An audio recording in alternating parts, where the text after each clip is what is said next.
Halo semua, balik lagi bareng gue Vian Rafe. Dan seperti biasa di video kali ini gue bakalan lanjutin alur cerita yang sebelumnya pernah gue upload.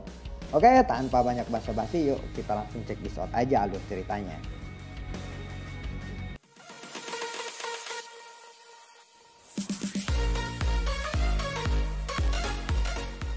Di episode sebelumnya, Ling Ying yang telah memberikan informasi kepada Sun Er, termasuk dia disuruh untuk pulang ke klannya. Saat ini Sun Er dalam keadaan gelisah. Dia jelas tahu konsekuensinya. Meskipun sebenarnya dia tahu saat ini siapa yang memegang benda yang menjadi target klannya. Jelas dia tidak akan membocorkannya kepada klannya. Karena jelas itu akan membahayakan Xiaoyan.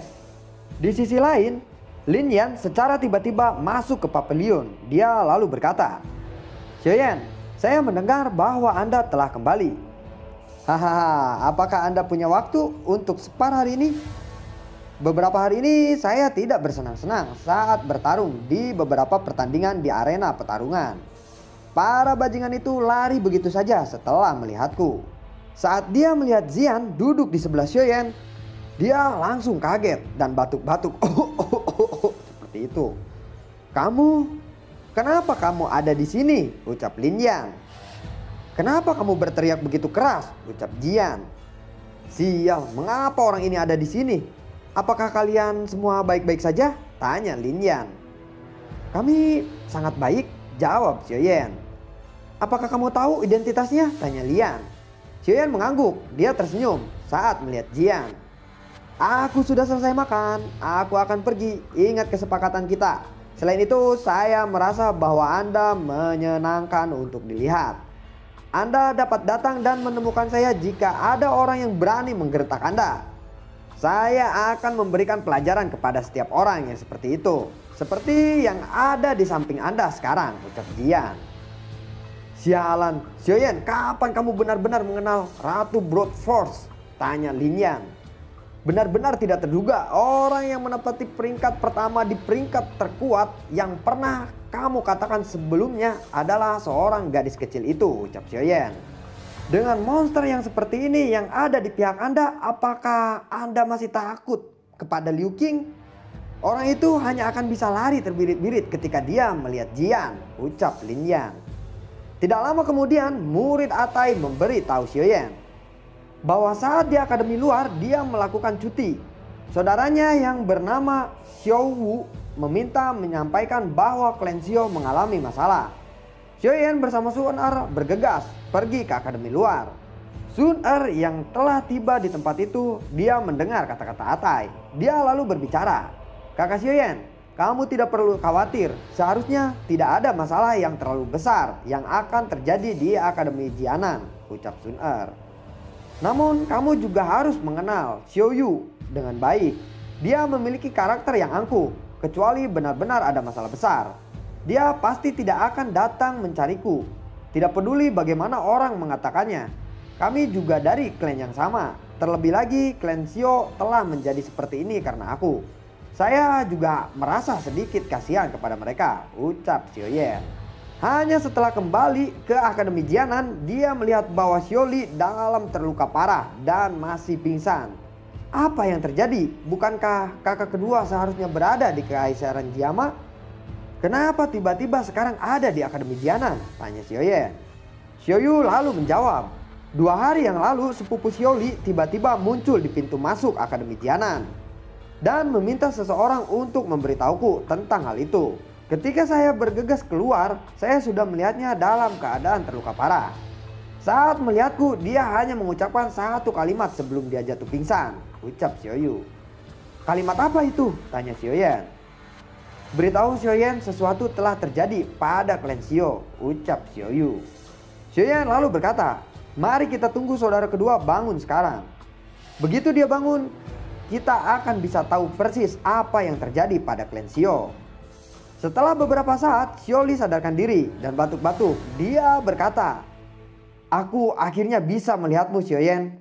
Aku pikir aku tidak akan bisa berjalan ke sini jika bukan karena saya mengandalkan binatang ajaib yang terbang. Saya khawatir dalam waktu 1 tahun saya tidak akan sampai ke tempat ini. Xiaoyan lalu bertanya, "Kakak kedua, apa yang terjadi? Di mana kakak pertama?" Semuanya aman ketika 2 bulan yang lalu klan Xiao dipindahkan. Namun, pencarian Mystic Cloud telah menyebar ke daerah perbatasan. Mereka datang tepat pada saat kita dalam kondisi tanpa persiapan. Malam itu secara kebetulan adalah ketika tentara bayaran gurun kami sedang melakukan ritual sukacita setiap bulan. Namun itu telah berubah menjadi pesta darah. Ada cukup banyak orang yang mengepung dan membunuh tentara bayaran gurun kami malam itu. Meskipun mereka telah menyembunyikan identitas mereka, namun metode Qi yang unik dari Sekte Mystic Cloud itu bisa mengetahuinya, ucap dari Xiaoli. Sekte Mystic Cloud sepertinya bajingan tua Yunsan itu benar-benar merencanakan untuk memusnahkan kita, ucap Xiaoyan. Sun Er lalu bertanya, "Kakak Xiaoyan, kemana kamu akan pergi?" Xiaoyan lalu menjawab, "Aku akan kembali ke Kaisaran Jiangma. Aku ingin semua anggota Mystic Cloud dikuburkan bersama mereka yang meninggal," ucap Xiaoyan. Sun Er lalu berkata, "Apalagi yang bisa kamu lakukan selain berakhir mati sia-sia jika kamu kembali sekarang? Klan Xiao menghadapi bencana besar. Siapa lagi selain Anda yang bisa menyelamatkan mereka? Jika Anda mati, bagaimana saya akan bertanggung jawab kepada Paman Xiao," ucap Sun Er. Xiaoli lalu berkata, "Xiaoyan, alasan kakak mempertaruhkan hidup ini melakukan perjalanan sejauh itu untuk mencarimu, bukan untuk membiarkanmu berlari kembali dengan cara ini. Pembalasan darah ini adalah sesuatu yang harus kita balas dan kamu memiliki tanggung jawab yang tidak bisa kamu hindari. Namun, bisakah kamu saat ini membunuh Yunsan saat kamu kembali ke sana? Selain itu, masalah ini juga tidak sesederhana itu," ucap Xiaoli. Xiaoyan lalu bertanya, "Kenapa?" Xiaoli lalu berkata kembali, "Malam itu tampaknya ada sesuatu selain dari Sekte Mystic Cloud yang datang menghancurkan kami. Orang-orang itu meskipun bersembunyi di balik kegelapan, tetapi aku masih bisa merasakan auranya. Mereka seperti kelompok bayangan hitam dengan wajah yang tidak bisa dilihat. Selain itu, mereka memiliki target yang sangat jelas. Semuanya menargetkan ke anggota klan kami. Serangan mereka tidak dapat dihentikan. Rantai hitam gelap keluar dari kegelapan.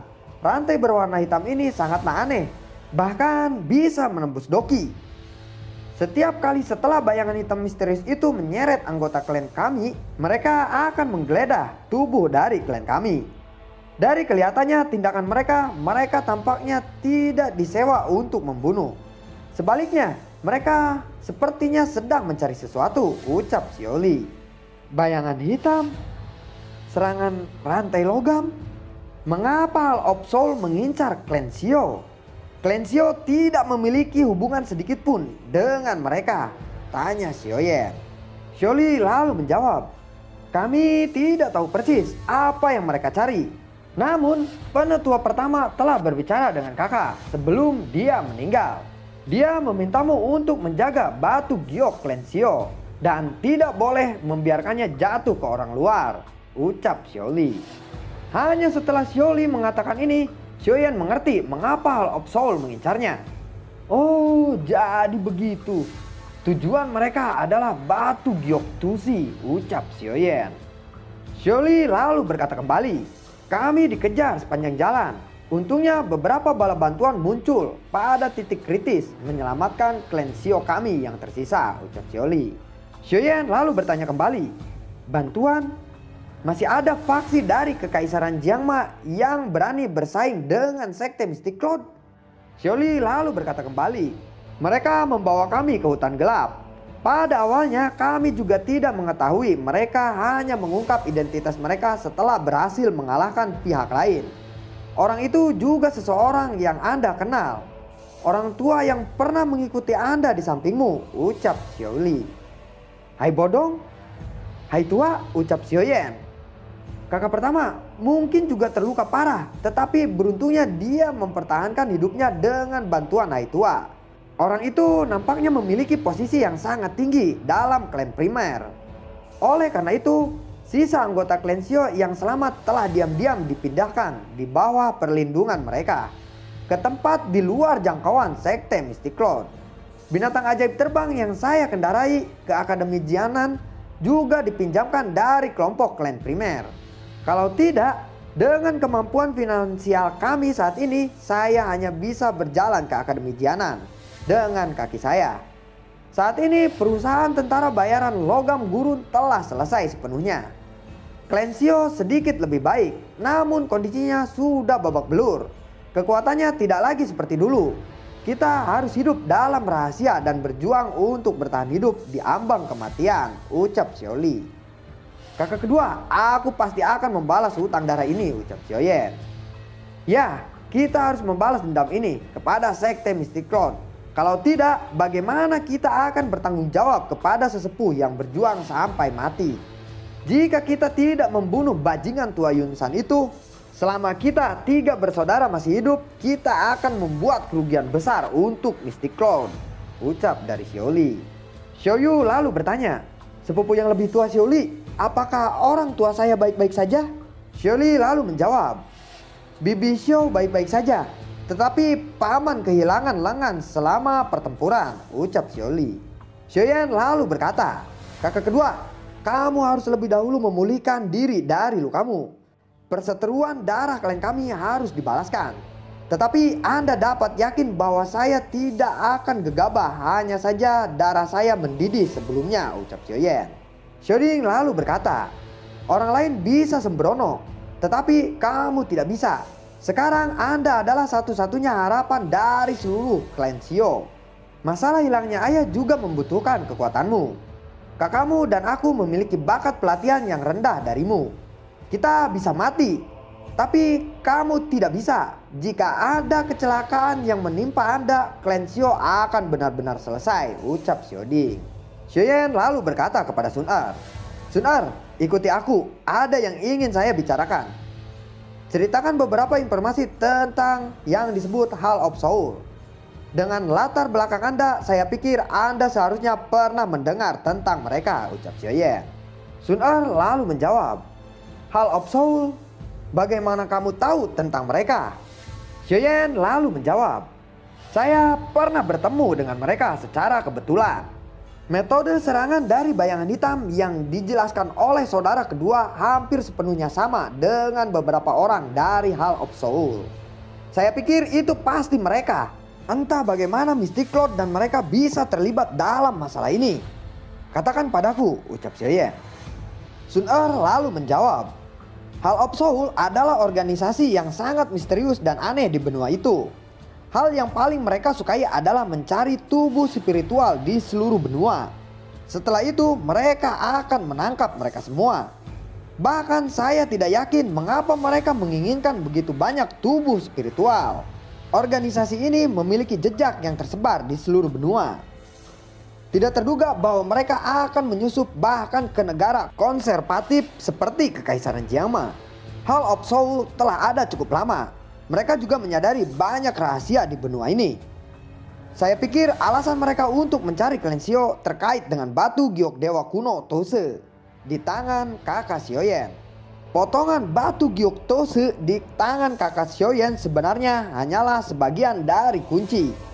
Ada bagian lain yang tersisa di tempat lain di benua itu.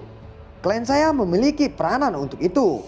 Selain itu, Hall of Soul juga memiliki sebagian kunci yang berisi rahasia yang sangat besar. Saya juga tidak sedikit pun menyadari apa sebenarnya rahasia ini.